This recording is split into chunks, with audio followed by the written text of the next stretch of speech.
Rivals are crumbling. Manchester United without Ahmad, Liverpool missing Salah, but Chelsea? Completely untouched by AFCON. Is this the secret weapon for a title charge? Let's break it down. Chelsea's AFCON-Free winter, a tactical boon in the midst of Premier League chaos. Hello, Chelsea faithful, and welcome to another in-depth analysis from Chelsea FC Story TV. I'm Bede, your resident world-class football analyst, diving into one of the most intriguing subplots of this 2025-26 season, the Blues' complete absence from the 2025 Africa Cup of Nations in Morocco. As the tournament kicks off amid the festive frenzy, from December 21, 2025, to January 18, 2026, Chelsea finds itself in a rare position of squad serenity.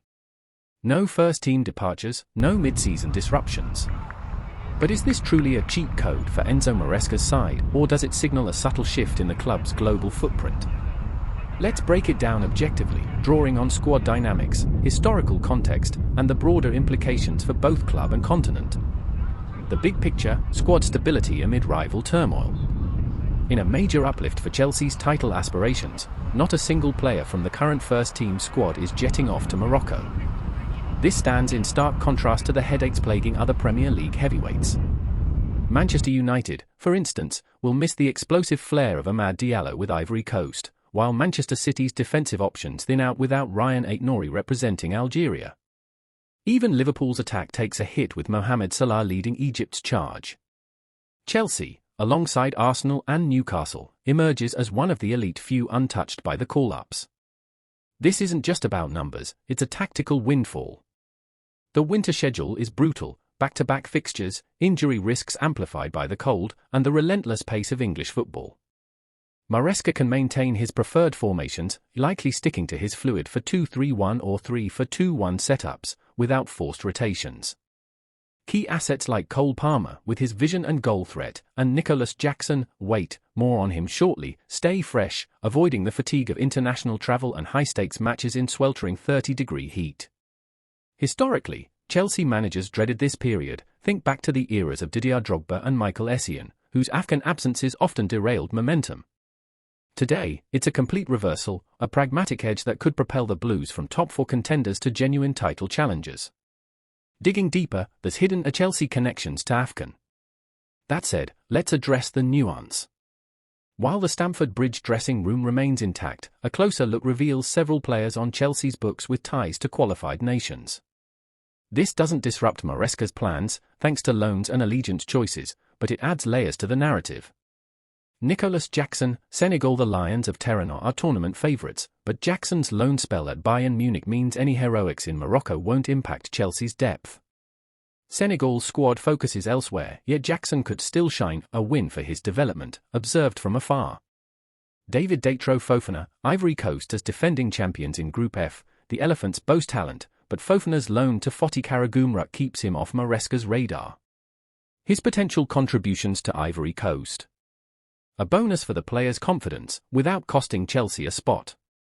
Dosin Adarabioyo, Nigeria. The Super Eagles in Group C are a force, but Adarabioyo, despite his Nigerian heritage, remains aligned with England internationally and isn't selected for Nigeria this time around. Youth prospects like Josh Achimpong and Carney Chukwuemeka, with Ghanaian and Nigerian roots respectively, they're tied to England at youth levels.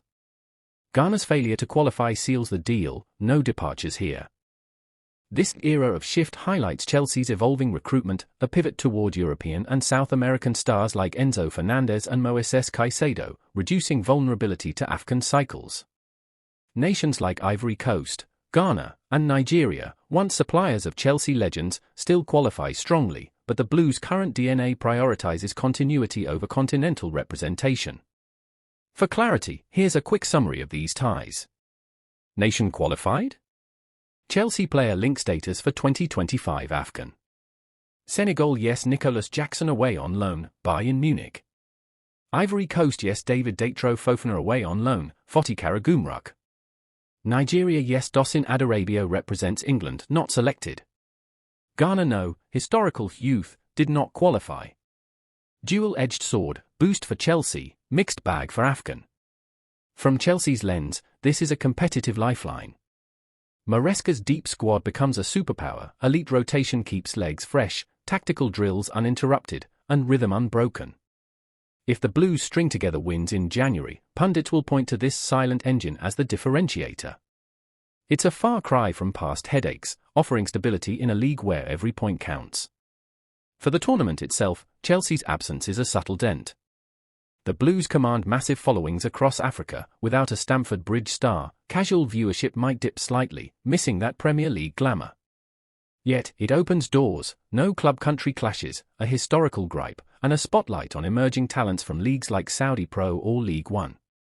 Smaller clubs like Sunderland and Wolves lose 11 players combined, often national team linchpins for sides like DR Congo or Ivory Coast, elevating AFCON's on-pitch quality. It's an underdog vibe, focusing purely on football without big club distractions. The verdict: confidence booster for the Bridge.